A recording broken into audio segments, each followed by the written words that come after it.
बनाता हिंदुस्तान? कौन बनाता हिंदुस्तान? सामान्य मजदूर किसान रोटी कपड़ा जो दे न सके, रोटी कपड़ा जो दे न सके, साथी अल्लाह बोल, साथी अल्लाह बोल, कासिदों को न्याय दो, कासिदों को न्याय दो, कासिदों लड़ाई चलो, कासिदों लड़ाई चलो, अभी तो ये अंगड़ाई है, अभी तो ये अंगड़ाई है, अभी तो ये अंगड़ाई है। कहाँ से आई हैं, क्या नाम है आपका? मैं शाहजहानपुर से आई हूँ, सिंचू तिवारी, स्वर्गीय श्री संजय मणि तिवारी की वाइफ हूँ। आप एक महिला होने के नाते जंतर मंतर पर प्रदर्शन करने के लिए आई हैं, एक महिला होकर के इतनी दूर से आई हैं, क्या अपील करेंगी सरकार से? मैं सरकार से तो अभी यही फील करूँगी कि मतलब सरकार अगर हमारी मांगे जो है उसको फरवरी तक पूरी कर लेती है तो मैं सरकार के 100% उनके साथ हूँ। अगर फरवरी तक पूरी नहीं होती है तो हम गृहिणी जो है ना, लेडीजे, कुछ भी कर सकते हैं।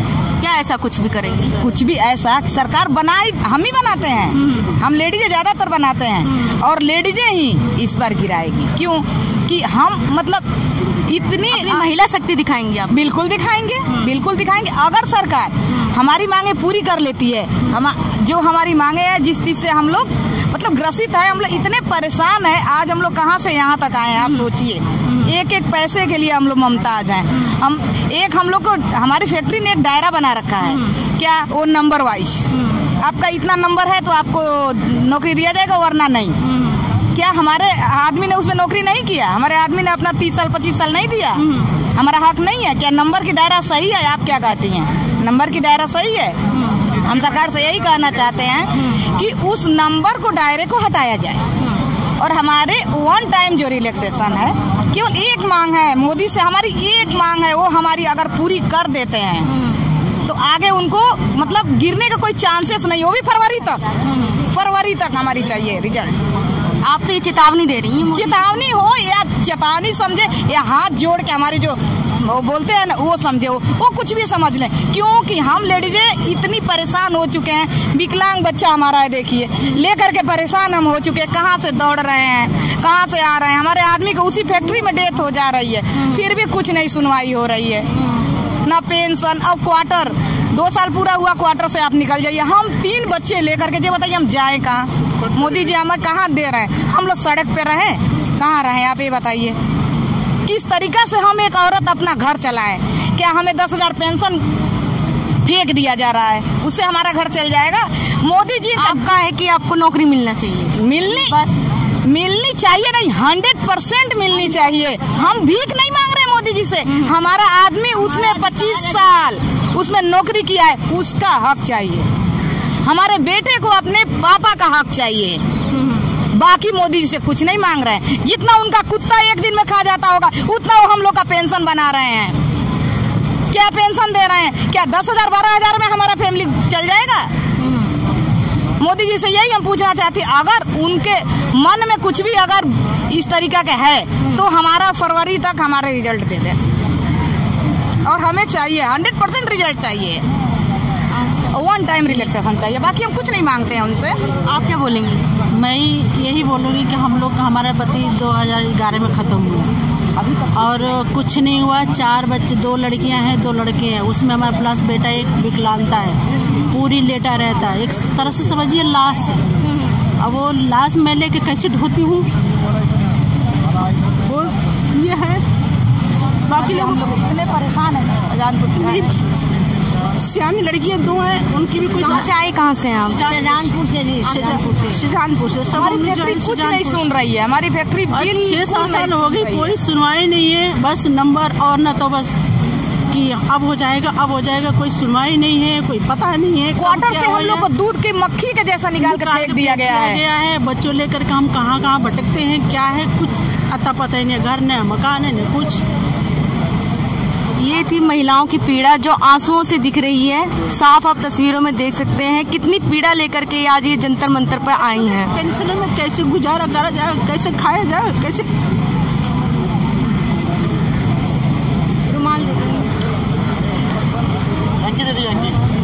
कुछ नहीं कर सकते हैं। बच्चे बड़े, हम लोग शादी नहीं कर सकते। बेटिया की शादी हम लोग क्यों नहीं कर सकते कि हमारी 5 नंबर जो मोदी सरकार ने एक हम लोगों को बांध के रखा है, 5 नंबर कट जाएंगे। तो हम लोग इसलिए सोचते हैं अगर 5 नंबर हमारा कट गया तो अब तो ना है, क्या पता 5 नंबर कट जाएगा तो और ना हो जाए, इसलिए हम लोग बेटिया की शादी नहीं करते। इसलिए हम चाहते हैं जितने भाई बहन सबकी बेचारी, सबकी मजबूरियाँ हैं, सब परेशान बेचारे हैं। हम लोग यहाँ आने तक के भाड़ा कैसे जुगाड़ किए हैं वो हम लोग समझ रहे हैं। दूसरे से ले करके यहाँ तक आए कि शायद हम लोग की रिक्वेस्ट सुन ले। कहाँ कोई धमकी नहीं, कहाँ से कुछ लोग ये आंसुओं के द्वारा महिलाएं निकाल रही हैं अपनी पीड़ा। मृतक आश्रित कल्याण समिति का अध्यक्ष हूँ और ये सारे मृतक आश्रित परिवार हैं जो यहाँ भारत के कोने कोने से आके केंद्रीय विभागों में 5% कोटा जो लागू है अनुकंपा नियुक्ति में, उसके विरोध में यहाँ दिल्ली के जंतर मंतर पे बैठे हुए हैं। क्या ऐसी मांगे हैं, क्या है आप? देखिए, हम लोग की मांग है कि 5% कोटे के कारण जो भी मृतक आश्रित है उनको नौकरी नहीं मिल पा रही है। हम सरकार से निवेदन करते हैं कि हम मृतक आश्रितों को 1 टाइम रिलैक्सेशन प्रदान कर जो भी पेंडिंग केसेस हैं उनको 100% नौकरी दिया जाए। तो आप लोग कहाँ से आए हैं? देखिए, हम लोग भारत के सभी जिलों से आए हुए हैं। हमारे कुछ साथी इसमें राजस्थान से आए हुए हैं, कुछ पंजाब से आए हुए हैं, कुछ बिहार से आए हुए हैं और बहुत बड़ी संख्या में कानपुर से आए हुए हैं। आपने बोला है कि प्रतिशत मिलना चाहिए, तो ये चीज़ आपको पहले भी क्यों नहीं नजर आई, आज अब क्यों मांगे कर रहे हैं आप? देखिए, हम लोग कई वर्षों से 5% कोटे का विरोध कर रहे हैं। हर विभाग में 5% कोटा लागू हुआ है। कारण ये है कि 100 लोग खत्म होते हैं, उसमें से 5 लोगों को नौकरी मिल पाती है और इतनी बड़ी संख्या 1 लाख के लगभग पेंडेंसी हो गई है। तो हम लोगों ने ये सोचा है कि भाई गवर्नमेंट केवल हम लोग साथ नाइंसाफी कर रही है, जबकि रेलवे में ये होता है कि अगर कोई एम्प्लॉय खत्म होता है तो उसके आश्रित को अगर किसी एक जॉब में जगह नहीं खाली उसको दूसरे जगह में नौकरी दी जाती है, लेकिन हम मृतक आश्रितों को रोका रखा जाता है और इतनी बड़ी संख्या हो गई कि 1 लाख के लगभग मृतक आश्रित परिवार इकट्ठे हो गए हैं। इसलिए आज हम यहाँ पे हैं। अब तक कितने धरने आप कहाँ दे चुके हैं? देखिए, अभी हम लोगों ने शाहजहाँपुर में दिया था, उससे कपड़ा फैक्ट्री के सामने, और हम लोगों ने इधर पुणे महाराष्ट्र में भी किया, कानपुर में कई बार हम आंदोलन किया और FCI लोगों ने भी, जो FCI के कर्मी हैं मृतक आश्रित हैं, उन्होंने दिल्ली में 2 महीने पूर्व भी किया था। इस तरह से हम लोग लगातार जो है प्रदेश स्तर के कार्यक्रम लगातार करते रहते हैं, लेकिन हम लोग कोई सुनवाई नहीं हो रही है। आप है कि सरकार क्यों नहीं सुन रही है? अब देखिए, पूर्ण बहुमत की सरकार में कुछ कहा नहीं जा सकता है और चुनाव उसके सामने का रिजल्ट रहा है अभी 3 राज्यों का। अगर कुछ नहीं होता है तो हम लोग भी उसी प्रकार का जवाब देंगे। आपको लगता है कि ये जायज मांगे या नाजायज मांगे? जी बिल्कुल जायज है। हम मृतक आश्रित हैं, अगर कोई एक जो है परिवार अगर अच्छी पोजीशन पे है, अचानक उसके पिताजी की डेथ हो जाती है, घर का मुखिया की डेथ हो जाती है, उसके बाद से उसको बिल्कुल नीचे पोजीशन पे आ जाता है, दयनीय स्थिति में जीवन यापन कर रहा है। भारत सरकार को इसके विषय में सोचना चाहिए। अगर ये आपकी प्रमुख जो मांगे आप कर रहे हैं वो पूरी नहीं होती तो आगे क्या प्लानिंग है आप लोगों? देखिए, अगर ये हमारी मांगे मान नहीं होती हैं, कुछ इसमें सुविधा विचार नहीं होता है, तो हम लोग अनिश्चितकालीन धरने पर बैठेंगे और आवश्यकता पड़ी तो भूख हड़ताल पर भी बैठेंगे। और हो सकता है तो आत्महत्या भी करने का प्लान कर रहा है। अपील क्या करेंगे लास्ट में सरकार से? देखिए, सरकार से हम निवेदन करते हैं कि हम मृतक आश्रित परिवार हैं, हमारे घर के मुखिया नहीं है, हम लोग के आगे कोई नहीं है, हम लोग अपना दयनीय स्थिति में जीवन यापन कर रहे हैं। हम लोग को नौकरी दिया जाए जिससे हमारा परिवार सुचारू रूप से चल सके और हम लोग भी समाज में सम्मानित व्यक्ति की तरह एक भारत सरकार के कर्मचारी के आश्रित तरीके अपना जीवन यापन कर सकें। आप लोग ये जो अब क्या कोई पार्टी बना रखी है या कोई ऐसी संस्था? नहीं, देखिए, हमारी संस्था है और इस संस्था में भारत के समस्त प्रदेशों से सिर्फ मृतक आश्रित परिवार ही शामिल हुए हैं। जी, हम लोग इसमें कोई हम लोग का राजनीतिक विभाग से, कोई राजनीतिक दल से हम लोग नहीं जुड़े हुए हैं। हम मृतक आश्रित परिवार हैं और सिर्फ इसमें मृतक आश्रित ही जुड़े हुए हैं। सिर्फ मृतक आश्रित। मेरा ये कहना है कि परिचय दीजिए, पहले परिचय। प्रमोद कुमार, शाहजहाँपुर, OCF। पिताजी शाहजहाँपुर, पिताजी फैक्ट्री में थे जो उनकी डेथ हो गई थी 1999 में। आज 18-19 साल हो गए और मैंने काफ़ी प्रयास किया, लेकिन ये सरकारी और भी सिर्फ OCF में ही, मतलब सिर्फ OCF में, बाकी अन्य हर जगह मतलब मृतक में लिया जाता है, लेकिन सिर्फ OCF में नहीं लिया जाता है। भारत सरकार में, भारत में OCF में नहीं लिया जाता है बस। तो आपको ऐसा क्यों लगता है कि नहीं लिया जा रहा है? ये इसका कारण ही नहीं पता चल रहा है कि उनका ये कहना है कि आपको धन दे दिया गया, ये दे दिया गया, वो दे, तो ये कोई तरीका हुआ? जब कोई कमाने वाला नहीं रहा तो परिवार तो सड़क पे आ ही जाएगा।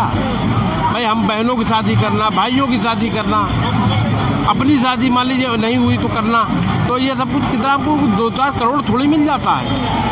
प्रमुख मांग आपकी मुखिया के प्रति है? वो ये है कि एक बार 1 टाइम नौकरी दी जाए। अच्छा। सिर्फ सभी को, जितने भी मृतक आश्रित हमारे भारत में जितनी भी ऑर्डिनेंस की फैक्ट्रियां हैं, जितनी भी हैं, सबको एक बार 1 टाइम नौकरी दी जाए। ये हमारी मांग है और यही हमारी इच्छा है। अगर नहीं सरकार मानती है तो फिर इसके अलावा फिर आगे हल अलग होगा, वो बहुत ही दर्दनाक होगा, खतरनाक भी हो सकता है। ठीक है। मेरा नाम राहुल गवारी, मैं पुणे महाराष्ट्र की ओर से आ गए हैं। हमारे पिताजी गुजर जाने के बाद जो मृतिका स्थिति की व्यथा होती है वो हम कम से कम अभी 17-18 साल। क्या किस चीज में काम करते थे आप? हमारे पिताजी देवरोड फैक्ट्री में काम कर रहे थे, ऑर्डिनेंस फैक्ट्री। उसको निधन होने के बाद जो उसका 1 टाइम, क्योंकि 2018 के बाद 2000 के बाद उसने वो भर्ती किया नहीं, 5% कोटा किया है ना, इसकी वजह से जो दिक्कत आ रही है 1 टाइम लागू नहीं हो रहा है। क्योंकि क्या होता है, वो पॉइंट टेबल जो बनाया है उसने, पॉइंट टेबल की वजह से जो अभी केस होता है उसका फैमिली का बैकग्राउंड खराब होता है, उसका पहला ऊपर जाता है और हमारे पीछे जाता है। इसकी वजह से देश में कम से कम 20,000 से ज्यादा केस पेंडिंग है। इसके लिए हम 1 टाइम लागू करने की इधर इस आंदोलन में शामिल हो गए। आपको क्या लगता है जो पेंडिंग केस है इसका जिम्मेदार कौन है? तो सरकारी जिम्मेदार है ना। सरकार ने जो 5% लागू किया है, इसकी वजह से तो ये दिक्कत हो रही है ना। 1 टाइम लेजिस्लेशन लागू करेगा तो सब मिडिल क्लास का कल्याण हो जाएगा ना। अब 2019 में चुनाव आ रहे हैं, इन परिस्थितियों को देखते हुए क्या कहेंगे? अभी वो सरकार देखेंगे ना, उसको समर्थन चाहिए नहीं चाहिए। हम तो सरकार के खिलाफ ही लड़ेंगे अभी तो।